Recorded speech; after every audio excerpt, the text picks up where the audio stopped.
This is BYU Sports Nation, presented by the BYU Store. Simulcast on BYU TV and BYU Radio.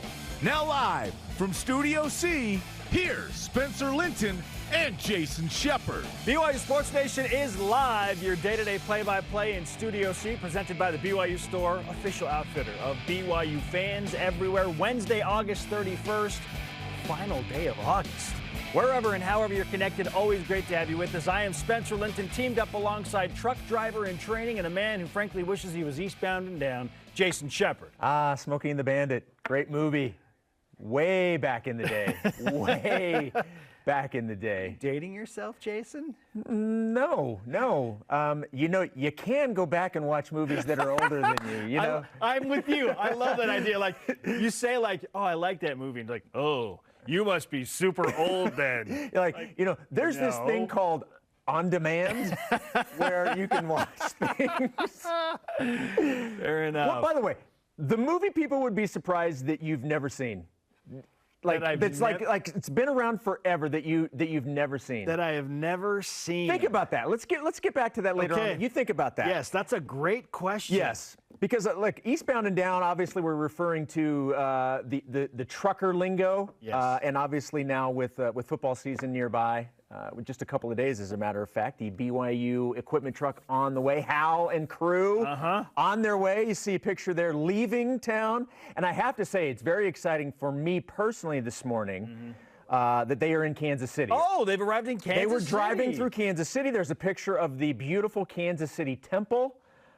So, yeah, it's pretty cool that they were in my old stomping grounds. All is well indeed, Jason. What I really need to do is see if I can get a message to Hal. I'm sure they're through and past by now, but I really needed him to head over to Arrowhead, wait for the team store to open up, and get me a couple of fresh new shirts for the upcoming season of Chiefs football. You don't have enough Chiefs gear already?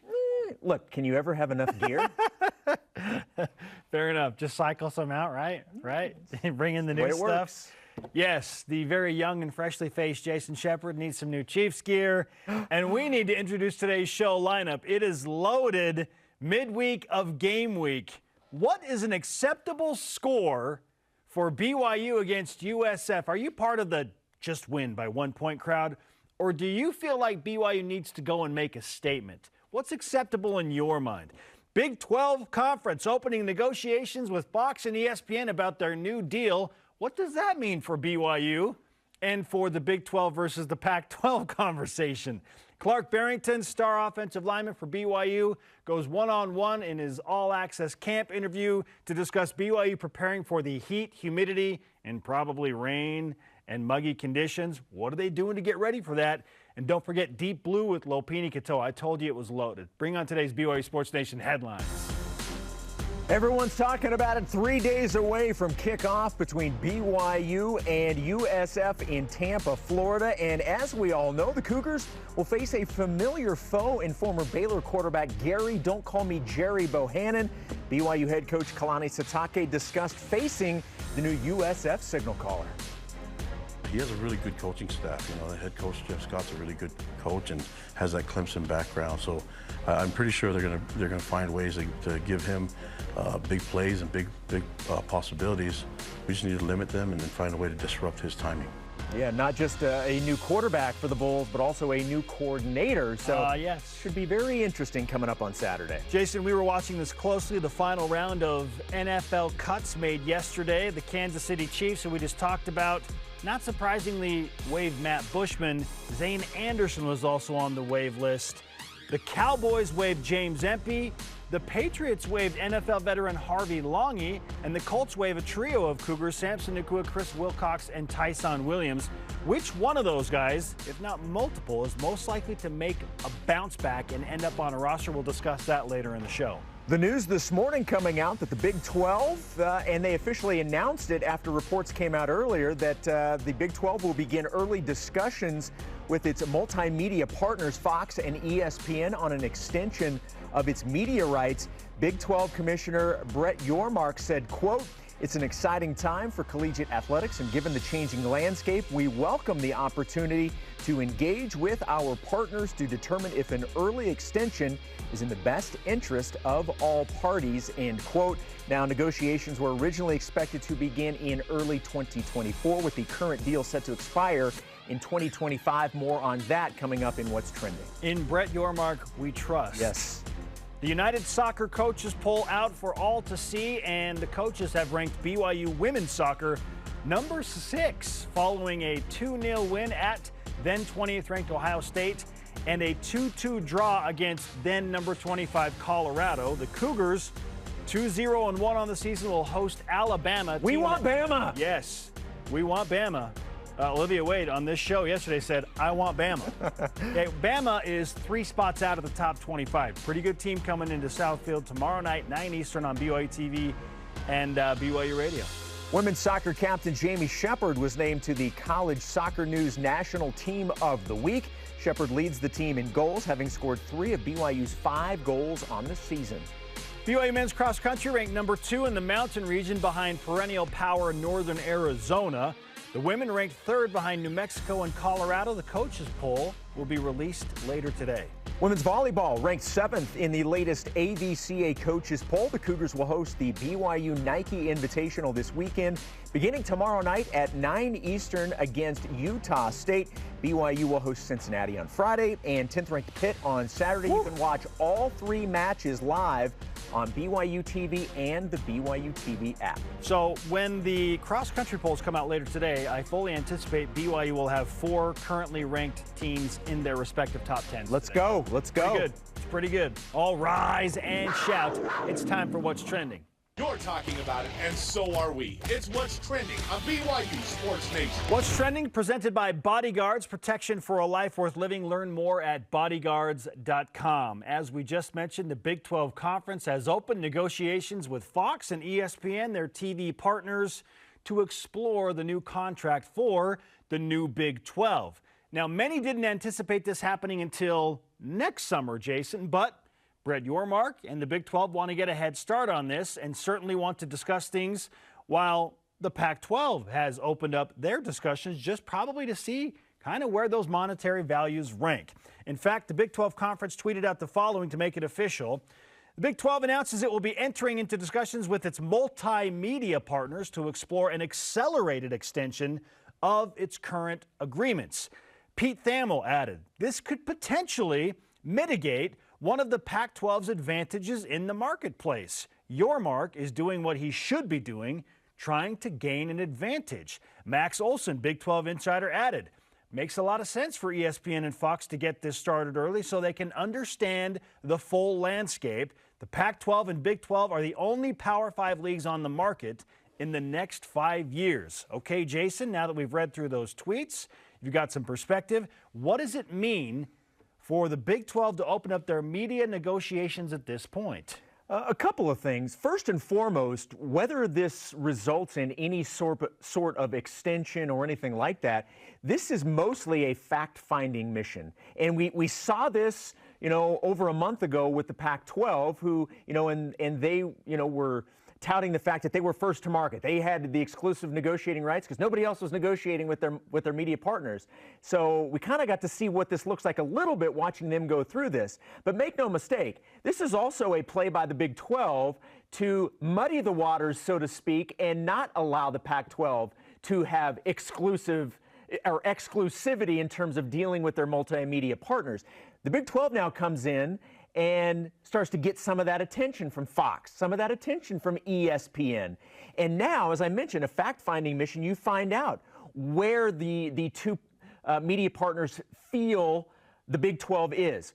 You can then start throwing out scenarios. Okay, well, if we add X number of schools, or if we add 2, if we add 4, then you can go even further. If we add this school and this school, what does that do for us from a financial standpoint and in terms of how you view us? That's what this is all about.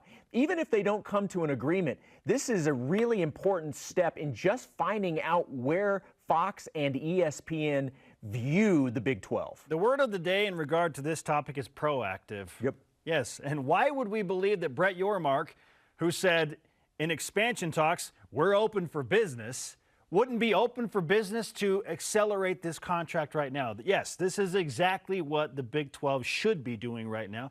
Throw it out there. Let's open it up. Let's discuss. Why wait and then have to be on a time crunch of sorts when you have extra time? You got ample time. You know what's going to happen. You know the 4 teams coming into the conference. You know the Texas and Oklahoma are leaving in 2025. Let's just discuss now. Let's figure it out. And so, yeah, this kind of seemed like a no-brainer. For sure, any good businessman, and Brett Yormark is certainly that as the new Big 12 commissioner, is going to do this.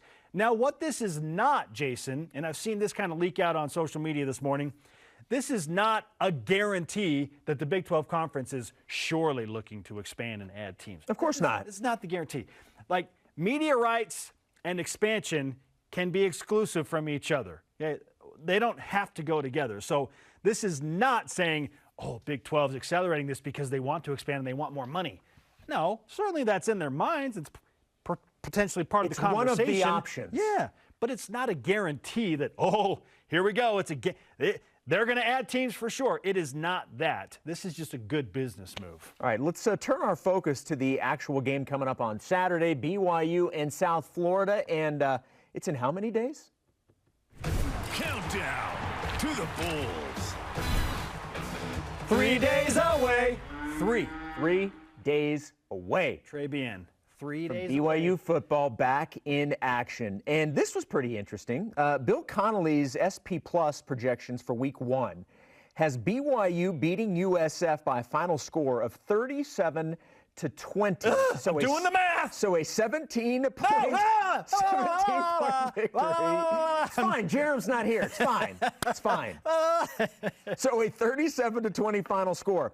Is that an acceptable win for BYU in your opinion? And if not, what do you believe is an acceptable final score for BYU against South Florida on Saturday? Certainly a victory by the margin that shall not be named is acceptable, Jason. The Voldemort of Yes, scores? Yes. Of spreads? I shall not say the specific number. You're all smart. You can do the math. If it is by the score that shall not be named, all right. Hallelujah. Maybe it's the end of the curse. Okay? Frankly, Do you think Bill Connolly did that on purpose?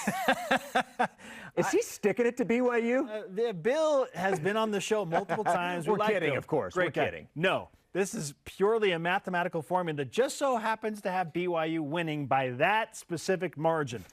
I am of the opinion, Jason, that if BYU wins by 1, or they win by 3, or they win by 7, or they win by 10, they just have to get out of South Florida with a victory. So they're 1-0 coming back to Provo to take on what we believe, unless some crazy thing happens against Albany, a top 10 Baylor team. It'll be weird if BYU has to go down to the wire and let's say they have to kick a field goal like with a few seconds remaining to walk off and win that game. Then it's like, oh, whew, survival, relief.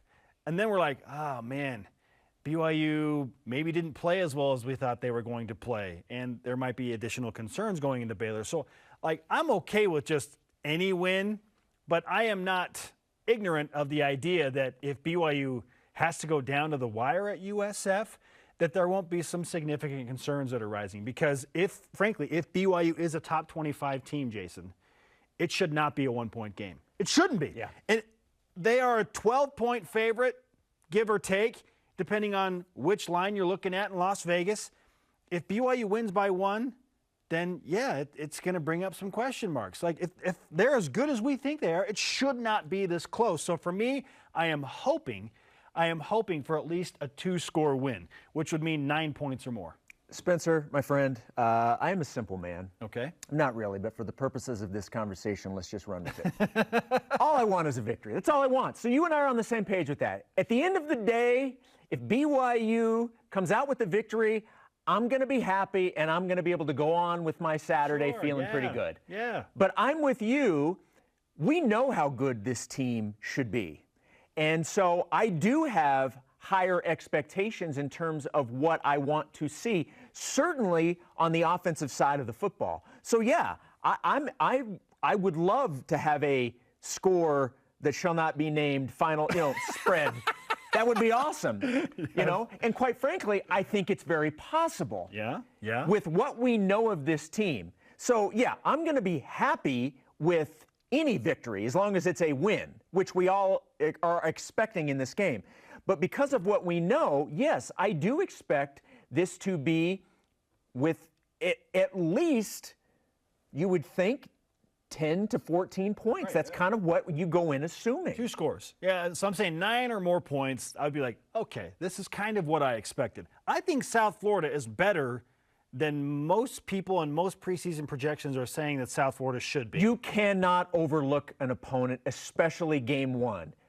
But BYU goes in as the better team and should win this game. South Florida's a good team. And I'm not saying that BYU won't trail at any point in this game. They could very well trail.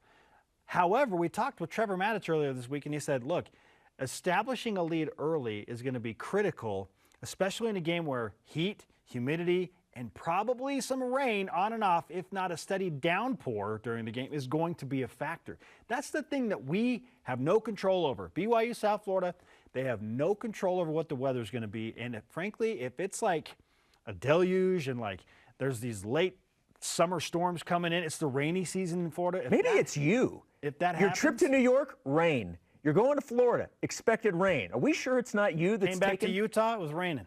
Okay, I think we figured it out. I came to bring the rain. I think we figured it out. Okay? So well, let's hope BYU rains down touchdowns on Saturday. Jason, if rain is in the mix, it's just an ugly game, whatever. We will excuse a close win. But if it's like fair conditions, BYU 9+. Yep. Let's go. All right, our question of the day. You've heard what we said. Nobody better say the score that shall not be named. What is an acceptable final score for BYU against USF on Saturday? Let's go to Voice of the Nation. This is the Voice of the Nation on BYU Sports Nation. Braxton Duncan on Instagram says USF has developed. I agree. I bet they go from a 2-win season last year to a 6-win season this year, so I would say 35-17 BYU with the win. Okay, that's 18. Now, 18 is a number we can discuss, Jason, on this show. Yes. Okay? No curses involved with 18. I thought the biggest issue, though, was the plus part of that number. I thought the number by itself was fine, but when you add the plus, it's when things got, let's stay away from it. The actual number. Okay. Doug H. on Instagram says simply, just win, baby, in the words of the late Al Davis, former Raiders owner. We don't need to mention the Raiders on this show. Hashtag BYUSN, Twitter, Facebook, and Instagram. All right, did you miss the season debut of BYU football with Kalani Sitake, with Greg Wrubell talking to the coach and the quarterback, Jaron Hall? They were looking ahead to the USF game. You can catch it anytime on the BYU TV app. And coming up, what's Jaron Hall like in the huddle from an offensive lineman's perspective? I asked Clark Barrington that very question. This is BYU Sports Nation. This portion of BYU Sports Nation is presented by Bodyguards, protection for a life worth living. BYU Food to Go's convenient location at 2191 North Canyon Road in Provo makes bringing popular BYU foods to your next event easy. Everything's ready when you need it at the drive and load pickup. You drive in and they load no matter the weather.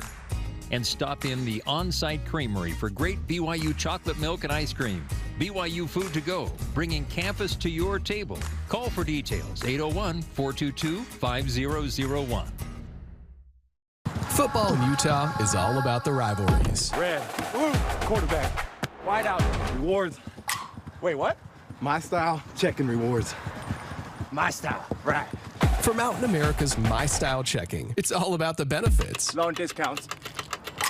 But it's hard to pick a favorite. No, mobile phone protection. Telehealth. You're gonna need that when we're done. I heard that. Let's go. Get the account rivaled by no one. My Style Checking from Mountain America. Introducing the truck for adventure. The all-new 2022 Nissan Frontier doesn't compromise on power or comfort. This midsize truck was redesigned to incorporate the latest technology and designs for safety, comfort, and convenience. Plus, with up to 6,700 pounds of towing capacity and best-in-class horsepower, it's rugged enough for adventure and still safe enough to transport all your favorite people. Where's your new frontier? You'll find it at Tim Dowling Nissan Southtown and South Jordan. This is BYU football with Kalani Sitake and Greg Wrubell. When I was younger, I was a better dancer. Don't show any more dancing. Yeah, okay, good. I think we've developed some really good habits the last couple of weeks and looking to step it up again. A lot of great things can happen when they carry. Not bad. That's good stuff. Hey. Yay. Yeah, thank you for ending on that one. That was a good one.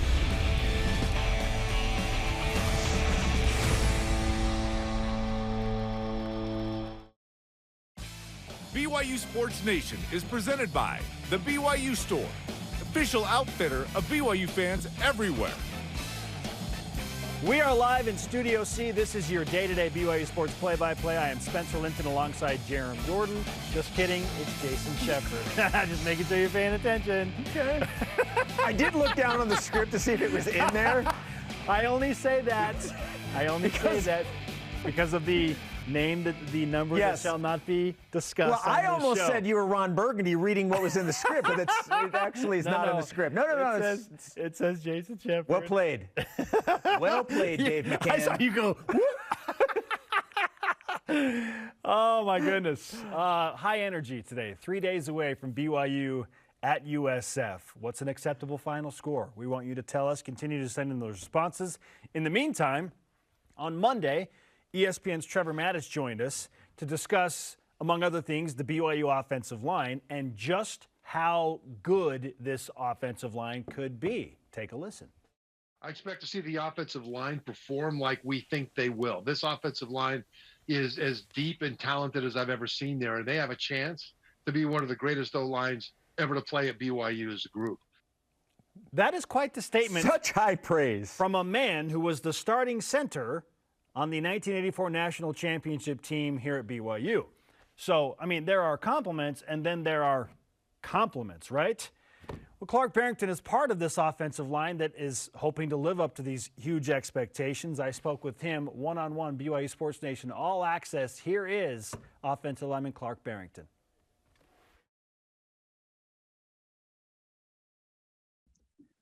Clark, you clearly are a backwards hat guy. And it takes a certain player with moxie to pull that off, which you're doing right now. Have you always been the backwards hat guy? I guess. I don't know. Yeah, when I usually wear a hat, it's usually backwards. So fair enough. It's that simple. I shouldn't doubt it. I look at your mustache too. And so, I mean, the combo of both is very nice. Yeah. Now, you should have some moxie because you're on the offensive line, and it's a position group that's gotten a ton of off-season love. We've talked with all of you about it. The media can be viewed as poison, and you don't want to read into that. But how do you handle that personally when you hear not just accolades as a group, but for you as well as a projected NFL draft pick? Yeah,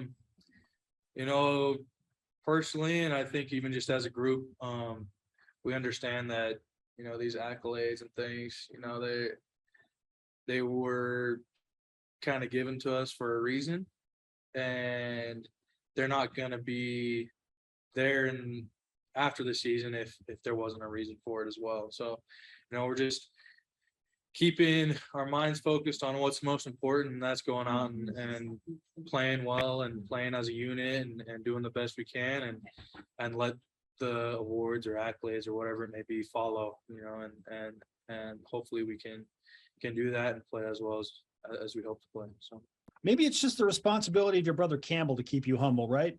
Yeah. He does a good job of that. I try to push myself to stay ahead of that guy. So fair enough. Yep. Clark Barrington is with us on BYU Sports Nation. It's game week. I'm sure that it's hard to put into words just how excited and thrilled you are to be nearing an actual game. It's how it is after every training camp and the grind that is involved there. But you're going to a place that's going to be hot. It's going to be humid, muggy. There's a 50% chance of rain. Yeah. How do you prepare for those types of scenarios and conditions when you're in Utah and you know it's coming, but it's just so different? Right. Right. We're doing our best, the best we can to prepare. Whether it be wet ball drills or practicing in the afternoon when it's hottest, and we're doing the things nutrition wise and hydration wise to prepare our bodies and our minds. So when we are there, we stay sharp and we perform the way we should perform. So, we're doing everything we should do to prepare, and hopefully we'll pay off. Let's say it rains. Does that give BYU an advantage against a team like USF, in your opinion? I guess we'll just have to wait and see if that happens. We'll see what happens. Let's talk about USF. You've viewed film on them. You think you have a good idea of what their defense is going to do, and you certainly know what your offense wants to try and do. So what do you know about the Bulls and how they're planning on attacking the BYU offense? Yeah, I'm super excited for this game. They've brought in a lot of transfers and a lot of talent from other places across the nation, and they seem to be piecing it together very well. And the guys that are that are still there that were there before, they're great athletes and they're very talented. And so, we're just taking our planning very seriously, and hopefully in the end it will all pay off. So, what's different about this year, this season? Because largely it's the same group of guys. But what's different about the atmosphere around BYU football this year compared to years previously that you've been on the team? I think there have been some changes, but I think it's stayed pretty similar to years in the past, and I think that's a good thing, right? We've started a good culture here, and that culture just continues to thrive, and we're doing what is now known as BYU football, and we're trying to stay physical, stay tough, stay fast, stay aggressive, and all that we do. So, that culture is still thriving here. So, maybe you just partially answered my next question, but what is the strength of the offensive line? I think it's just, the more you can play together, I feel the better you're going to be. And so, having guys that have played in multiple games, having what is it, like 8 dudes that have played in games and played together for multiple seasons, and that just helps create continuity up front, and it just helps us to play better together, which in turn helps the team play better. And so I'm just super excited to see how well we work together this season and see how that goes. As good as last season was, and as solid as the offensive line was, and Connor Pay corrected me. I think I said you gave up 15 sacks last year. He's like, no, Spencer, it was 12. It was only 12. He's very aware of details. I was like, okay, I get it. As good as that was, where do you feel like you need to be better statistically or in certain nuances of offensive line play? For sure. There's many different aspects. But just to point out the one that you were talking about, sacks, we hope to never give up a sack, right? And so, that's kind of our goal, is to keep Jaren clean and let him, do the things that he needs to do with the ball so that we can get up and down the field and score. And so, keeping that pocket clean and creating holes for our running backs and just doing the best job we can. Hard to quantify how much a team improves over a training camp. I know you've been putting in work outside of training camp as well, and in player run practices and whatnot, but where do you feel like this team improved the most over the course of the last month? Yeah. I just feel like everybody's confidence, in each other and in ourselves, has, increased, and confidence in the scheme and in the plays and in just our knowledge of the game. I think that's where we've taken a leap of just increase in knowledge and confidence in the game and in ourselves. So I've heard from a few players and recently read, as a matter of fact, from some different personalities around the team about Jaren Hall's demeanor in the huddle. And it's all obviously been very positive. Yeah. But from your perspective and standpoint, what is Jaren Hall like in the huddle when you are in a game and it's intense? What is his demeanor like, and what can you tell us about that scenario? Yeah, he's a good calming presence, calming, but also full of confidence. And so when we are put in certain situations, you just, when he talks or has something to say, or even just his presence there, you're like, we'll be all right. We'll go down, we'll execute, we'll do the things we need to do, and hopefully the outcome is what we want it to be. So is Jaren Hall a backwards hat guy like you? He is. I love that swagger and confidence, man. I love it so much. Yeah. Okay. We'll end with this. What's the rest of your week with BYU football and practice and travel like? Can you walk us through the timeline of the week?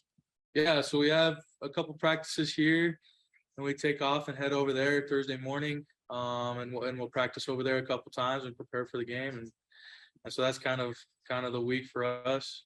Started school, and so we're all going to classes and all that, and practice here at the beginning of the week, and then head over there Thursday and practice some more and prepare for the game. So plenty of time to do homework on a long flight, right?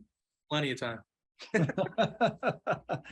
Clark, congratulations on getting through camp and to game week. We're obviously excited about what the offensive line is going to do, perhaps more so than ever. A lot of eyes will be on the offensive line. You guys have earned that attention. Let's give you some BYU Sports Nation karma to go take care of business in Tampa against South Florida. You continue to rock that hat and that mustache, and I'll talk to you in Tampa, man.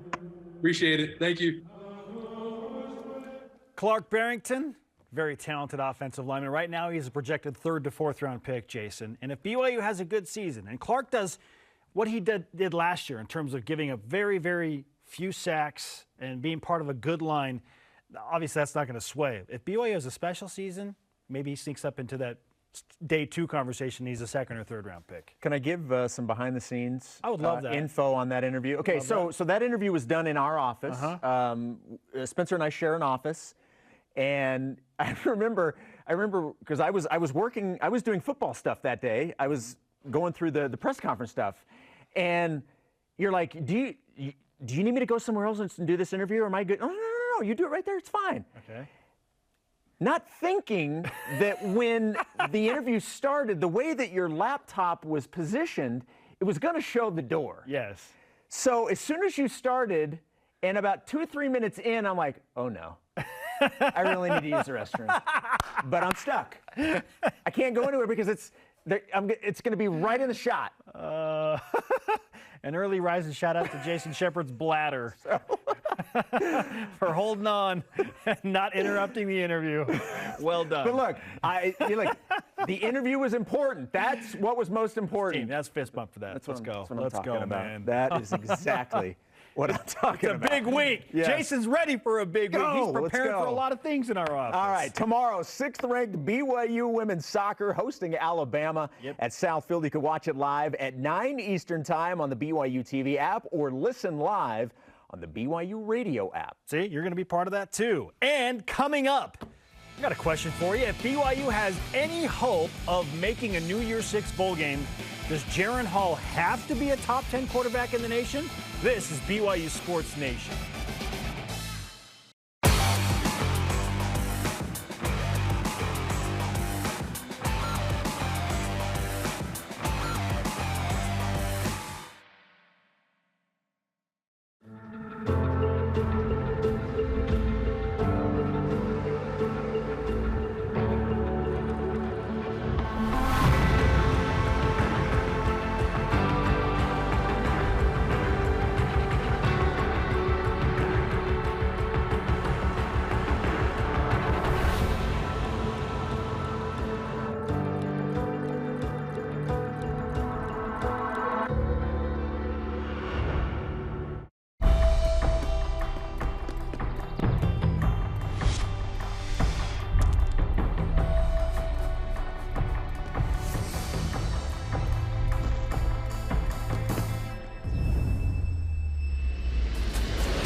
Turn TV time into together time with the BYU TV app. Watch all your favorite shows when, where, and how you want. This isn't like a practical joke, is it? No, sir. Immerse yourself in stories with all the feels. Go on uninterrupted journeys of discovery and see families coming together while watching with your own. See new and original content, all for free on the BYU TV app. This portion of BYU Sports Nation is presented by Maersk, your e-commerce logistics shipping partner. This is BYU Sports Nation. If you'd like to interact with the show and get great content throughout the day, follow us on our social media platforms on Facebook, Twitter, Instagram, YouTube, and TikTok. It's that simple. Follow us on all 17 of those platforms. Yes. Very, very simple. And in any future platforms that have yet to be created, follow us on those Bring back Vine. He is Jason. I am Spencer. And Meerkat, right? Oh, Meerkat's my favorite. I don't know why, but it is. Let's whip it. The Cougar Whip Around presented by Maersk, your e-commerce logistics shipping partner. All right, Spencer, 24/7 Sports does not have Jaron Hall as a top 10 quarterback in the country. What? I know. Does Hall need to be a top 10 quarterback if BYU has any hopes of a New Year's Six game? No, I don't think he carries that much pressure on his shoulders. Though I do think Jaron Hall absolutely is in that top 10 quarterback conversation because he's a projected second-round pick into the NFL.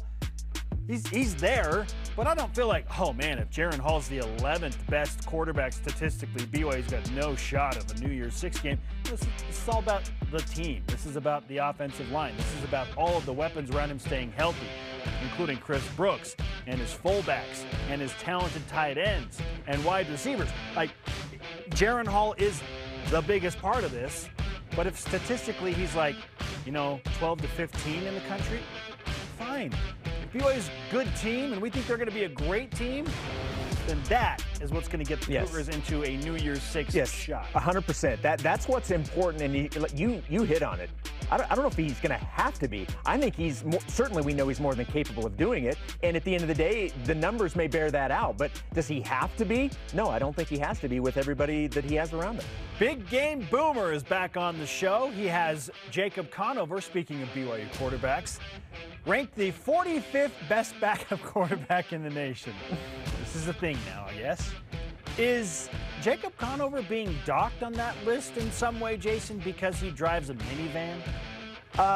Look, we need to find out from Big Game Boomer where that fits on the scale in terms of, how much weight that holds. I would think that it would elevate. I would think it would elevate. Yes, I would think. All in if you got your van and it's decked out in BYU wrap. Custom wrapped minivan should vault him up as high as he can possibly go.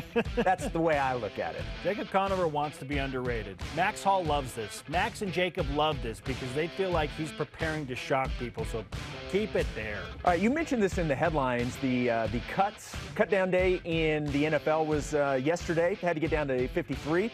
Several Cougars were unfortunately cut or waived. Which BYU player that was cut yesterday would you bet rebounds onto a new team this season? I'm going to start with Tyson Williams. Stole mine. I'm going to go with Tyson Williams. We didn't talk about this. That was mine. Okay. Ravens, Colts, he's seen time. Like, he's very prepared. He's been healthy, Jason, since all of his college injuries. We love to see that. I think Tyson is probably the most likely to rebound onto a new team. Mm-hmm. If we're just talking a team in general, I think Zane Anderson and Matt Bushman, both at some point this season, are both going to end up back with the Chiefs, at least on the practice squad. Yeah, I think the answer is Tyson Williams. Look, the league, if you have his skill set in terms of being that bigger running back, that's what they need. I think people are going to pay very close attention to what his situation is. If he clears waivers, I think he'll end up somewhere, whether it's practice squad, on another team, wherever. Tyson Williams, I think, is the guy. All right.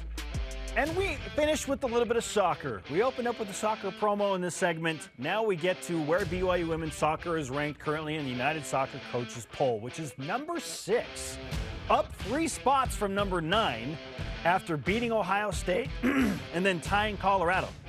When you saw number 6, What was your reaction to that? I was pleasantly surprised. I wondered what the 2-2 draw was going to do because that was the day before the rankings came out. And so for them to go from 9 to 6, I was very pleasantly surprised. Yeah, I don't know if I was being too reactionary, but after the tie against Colorado and the way it kind of like slipped away, and it was on their home field, speaking of BYU, I just felt like they're probably going to slide a spot or two.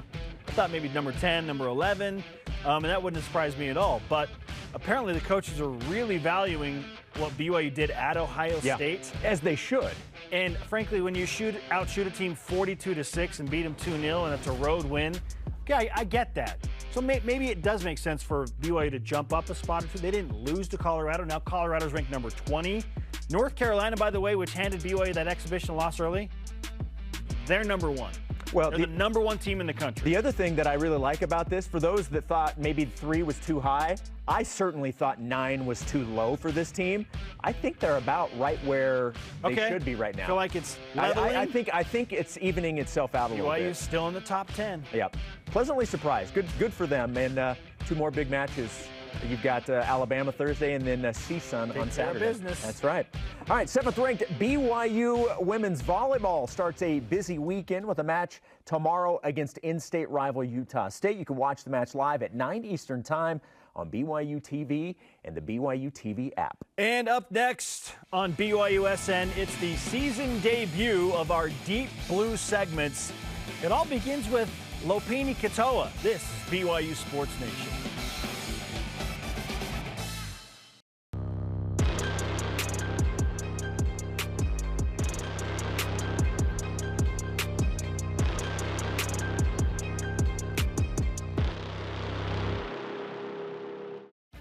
Tim Daly Ford in Spanish Fork sells Ford vehicles including the F-150, the pickup designed for work and play.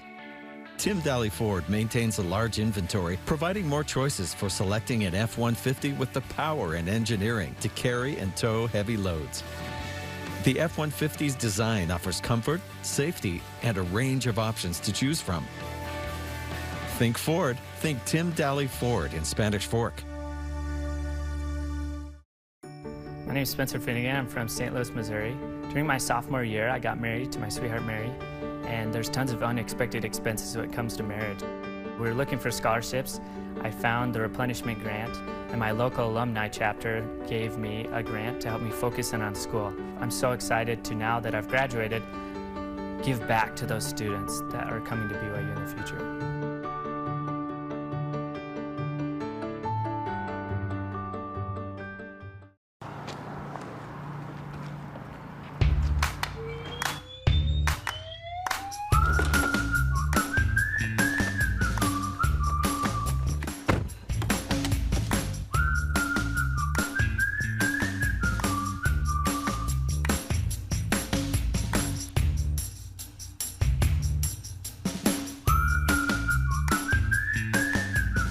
Quick crack.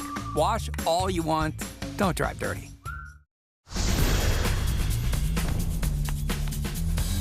What guy could possibly deal with all of this? You know who I ran into at the restaurant? Helen White. The Helen White? So how many kids do you have? I have 8 kids. I have 10. I asked her to marry me. And I said yes. Guys, we're all in this together. But if we want out, then we gotta stop fighting and get them to start.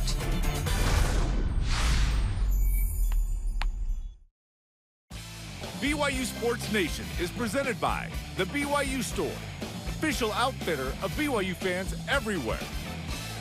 Welcome back to BYU Sports Nation. We are live in Studio C on a Wednesday, 3 days away from BYU at USF to kick off the 2022 college football season in Provo, Utah. Alongside Jason Shepard, I am Spencer Linton, and now we turn our attention to our first Deep Blue segment. After committing to Oregon State before his mission, Lopini Katoa didn't exactly expect his school and life to change while serving a mission in Missouri, but it certainly did. Then cancer hit his family, but he found faith in his relationships at home and with his team. Here's the first Deep Blue of the season featuring the senior running back, been around a while. Deep Blue featuring Lopini Katoa, presented by Brady Industries, Honestly Better. Dealing with change is something that I'm not good at in my life, but I've had a ton of practice at. Petey wasn't one to share his emotions a lot. He didn't complain about things. I love my family, you know. They're the people that mean the most to me. Me and my siblings we're all super close. But I think it's through the struggles that we've been through in our lives that we're so close. Nobody wants to see their family end in divorce. Like, you don't want to see a family torn apart. I told him when he was on his mission, and I knew that would be difficult, but he just said, I trust you, Mom. You do whatever you think is going to be the best for our family and for yourself. You got to call home on Christmas, and that's when it hit me, and I was just like torn apart. Just having to make 2 separate calls to talk to my family was definitely tough. I learned really fast, like, if you think that you have your life figured out, like, just imagine God chuckling and, you know, like, just wait. It was crazy. It was one night we got home from just, you know, regular missionary work and just getting ready for bed, and then I get a call from my mission president, and, you know, that could be good or bad. You never know. So I answer, and he's like, hey, we got your good friend on the other line. I told him it's okay if you guys talk, and so I talked to my coach, and it was crazy. He just told me that he can bring us to BYU. He's gonna help us write our letters, because you have to get released from your last school if you sign. So he's gonna help us through the process. So it was so nice to have a family friend, really, you know, like somebody who's been a father figure to help me get to BYU. He came back to 2 kids getting married, so he had 2 brother-in-laws. I think there was 1 grandchild born while he was gone, and then his parents separated. I remember coming down the escalator, seeing these faces I really haven't ever seen before, and it was really cool just to see how it's not what I thought it was gonna be, but it felt really good, you know, it felt right. And so, like, my life was flipped upside down. I'm coming to a new college that I didn't think I was coming to, but it was just, you know, goes back to what we're talking about. Just another, like, curveball that ended up working out how it was supposed to. So at first it was difficult, and I had a lot of questions, but it felt like it was all happening the way it was supposed to happen. He got voted captain at a really young age. He was only a sophomore when he got voted to be a team captain. And that says something about his ability to lead. Gone through a lot in his career, a lot of ups and downs through injuries in his personal life, and just, he's a guy that just always has a smile on his face. And despite what he's gone through, he's one of the most likable guys on the team, just because he carries himself in that way. When people are stressed out about their own life, it's interesting to see Lopini serve others during that time, you know, and I know that he's not concerned for his own family and his mother, but to see him reach out and help other people that are in need, that's special. That's the way his mom and dad raised him anyways. I was having some headaches. I was having some dizziness, but not really bad. All the tests they did were great. She's like, can't see anything wrong. Let's just do an MRI to be safe. The doctors ended up telling her that she had a tumor in her brain. I didn't want to be taken care of. So I was worried about how this would play out. And I was worried about Lopini because I knew he was getting ready to start his season. And so I said, should we just wait? Should I just get the tumor taken out later? And he said, no, don't wait, Mom. Just get it taken out right now. We'll be fine. I'll be fine. I can play football. And I was so worried because I was going to have to miss some of his games. My family's very much the type to step in and help when we can, but especially when it's with each other. But, you know, this is out of our control, and it's one of the first times it's like we can't really control it, so.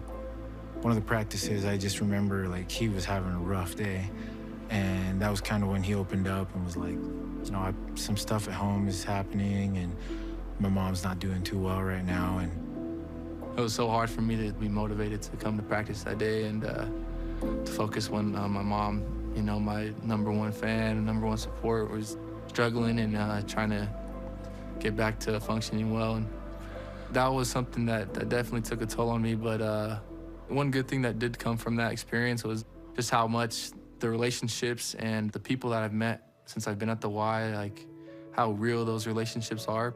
When you see your brother hurting, obviously, you want to do whatever you can to help him. And that was something that I think definitely helped these guys out. They grew a lot closer with Beanie and his family. My little sister, she's like a fitness instructor.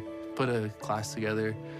You know, had like a little fun event for my mom before she had her surgery, and just had like a little donation, you know, option. And I was amazed, and I was honestly touched, and just super grateful for how many of my friends, my family, and then especially the people that I, you know, was with every day here at the school, because they showed up to the event, they donated out of their own pockets, and I just developed a stronger love for Cougar Nation, like the people at BYU, and was able to stop and just be grateful that I had the opportunity to be at BYU in the first place. His mom means everything to him, and so it's cool to see everybody just rally around him and help him out through that time, and for him to bounce back and, you know, just keep things going with football. It's a testament of his work ethic and him pushing through trials and stuff. It was cool to see that. Do you want to go through difficult things? Not usually, but it's all a part of your story. It's all what makes you who you are, and definitely has made me who I am, and Lopini as well. You know, all that matters to me really at the end of the day is my faith in my family, being with them and making sure that we're close to God and our Savior. You know, that's really all that matters for me. And there's all these different turns in life, and as long as we all end up, you know, happy together, that's it for me right there. Looking for big things from Lopini Katoa in Florida, because last time he played in Florida, Jason, he made one of the greatest catches I've ever seen by any BYU player. Look, I love the Deep Blues, and they knock it out of the park, and that one was no different. Just phenomenal work, and a great story, and certainly a phenomenal person and an athlete here at BYU. Another person that's easy to root for. Yeah, without question. Yep, no question about it. All right, BYU Sports Nation Game Day gets the season started on Saturdays. They get you ready for BYU at South Florida. Join Dave McCann, Blaine Fowler, David Nixon, and Brian Logan here in Provo. And then you can watch Spencer Linton live from Tampa. They'll all be breaking down the matchup. Watch live at 2 Eastern on BYU TV and the BYU TV app. Pretty cool how they let me pet a real cougar, right, Jason, in that picture? Look, you are the Cougar Whisperer. Oh, man. I don't even know if I can respond to that. Up next, a rise and shout out to the guys who made it at the next level. And there are a bunch of them. This is BYU Sports Nation. If you're looking to build your brand awareness and increase market share as BYU moves into the Big 12, this is the place, BYU Athletics. We can provide the tools you need to make sure your company is seen and heard. BYU Athletics is where you can align your products and services with loyal fans that cheer for our Cougars. And they can also help your business win. Learn more about what a partnership with BYU Athletics and your company will look like. After all, this is the place. Email sponsorship at byu.edu today.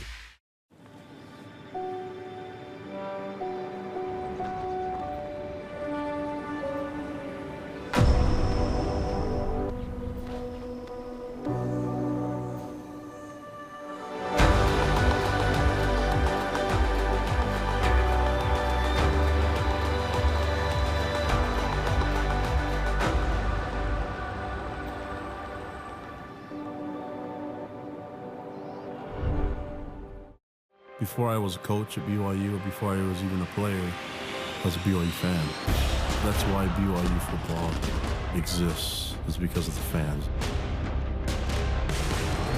To have a bunch of fans that want to see you be aggressive, I think everybody can live through our 123 guys on the roster and the 11 that are on the field at a time. Really, it all starts and ends with the fans.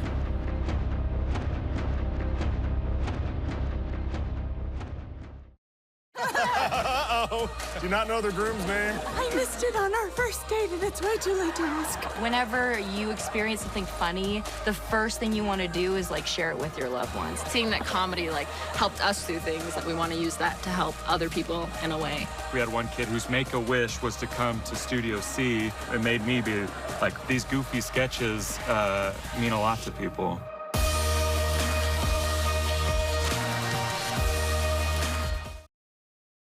This portion of BYU Sports Nation is presented by Mountain America, the official credit union of BYU Athletics.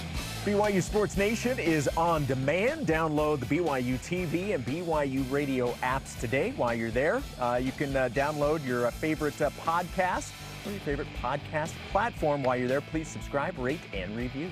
Our question of the day, what is an acceptable final score, in your opinion, for BYU against USF in Tampa on Saturday? At Pacha on Twitter says, I think the expectation to show BYU is deserving of a higher ranking will be to score 35-plus points and win by 20-plus due to the new staff at USF and our returning team. Now, there are new staff members of USF, but the same head coach remains. It's the same head coach. Jeff Scott's a good head coach. And a lot of the same players. Now, they had brought in a lot of transfers. They obviously have a new starting quarterback, but there's still quite a bit of production back from last year's team.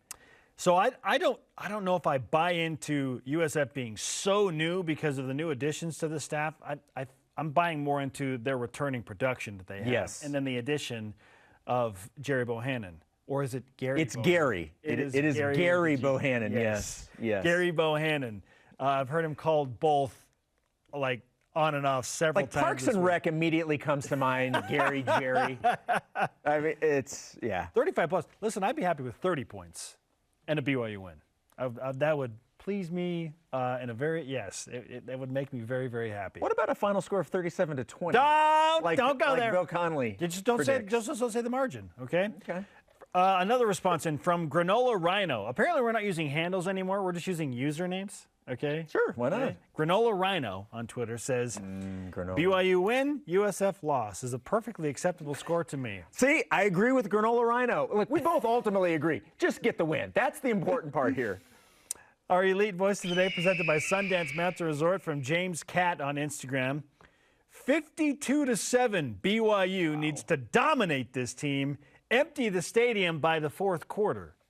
I'm not sure it's going to be a packed stadium at any point in the game. Yeah, it's an NFL stadium, so it's big. You know, based on what we saw last time BYU played at USF, and I know difference is that it's a season opener, so maybe excitement's a little more high.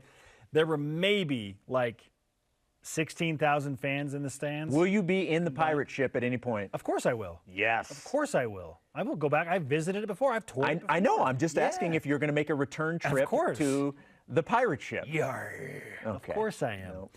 Today's Rise and Shout, presented by Mountain America, the official credit union of BYU Athletics.